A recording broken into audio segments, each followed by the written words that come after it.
Audi 1.8 Turbo.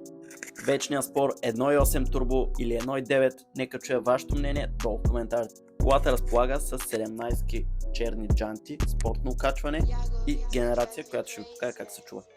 Ето и отпред количката, фаровете най-вероятно са сменени, има шибеда в колата, която е екстра, която мен лично много ме кефи, ако не тече, разбира се. Много ме дразни това, че огледалата са сиви, лично аз би ги направил черни. Ето и отзад колата, виждам фейсови стопове може би и сега ще ви пусна клип как се чува тая кола.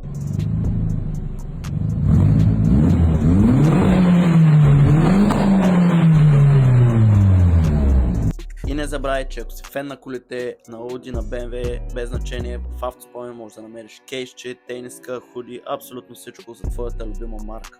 Възползвай се с код ZAIKO10 за процент отстъпка.